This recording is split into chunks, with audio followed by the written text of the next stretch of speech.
भारत और चीन के बीच 1962 में हुई लड़ाई के 52 साल बाद इस जंग में मिली हार के जख्म फिर ताजा हो गए हैं।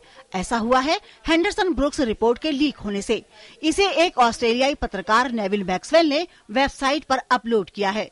रिपोर्ट के ज्यादातर अंशों को भारत सरकार ने गुप्त बनाए रखा है, इसलिए हम इसका ज्यादा खुलासा नहीं कर सकते। लेकिन कहा जा रहा है कि रिपोर्ट में तत्कालीन प्रधानमंत्री जवाहरलाल नेहरू और उनके सलाहकारों को हार का जिम्मेदार ठहराया गया है। 1962 की लड़ाई के बाद भारत सरकार ने लेफ्टिनेंट जनरल हेंडरसन ब्रुक्स और ब्रिगेडियर पीएस भगत ने पूरे मामले की जांच की थी। इस रिपोर्ट पर लंबे समय से विवाद रहा है। मैक्सवेल ने साफ किया है कि उनके पास ये दस्तावेज सालों से हैं, लेकिन वे भारत सरकार का इंतजार कर रहे थे कि वो जांच रिपोर्ट को सार्वजनिक करे। लेकिन भारत सरकार ने हाल ही में इस रिपोर्ट को सार्वजनिक करने से मना किया, जिसके बाद उन्होंने इस रिपोर्ट के कुछ हिस्से को सार्वजनिक करने का फैसला किया।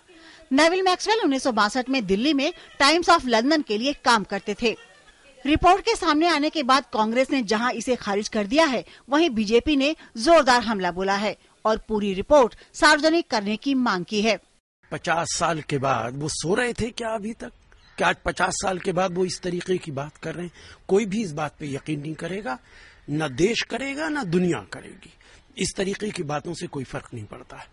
The humiliation, the defeat which India suffered in 1962 was a direct outcome of the way Jawaharlal Nehru, under the pressure of V.K. Krishna Menon, ignored the concerns of Indian armed forces, and they were left to fend for themselves in a state of complete unpreparedness. वहीं जानकारों की माने तो report संवेदनशील है और इससे भारत-चीन संबंधों पर असर पड़ सकता है। I am glad this report will make the situation transparent and it will allow the strategists in this country to evolve new positions to safeguard territorial integrity. What is not important is political party A or political party B or political party C. The territorial integrity, the military's honor, these are the important factors. कुल मिलाकर इतनी संवेदनशील report का सार्वजनिक होना चिंता का विषय है और इतनी पुरानी बातों को लेकर फिर से सियासत करना ठीक नहीं है। Bureau report, DD news.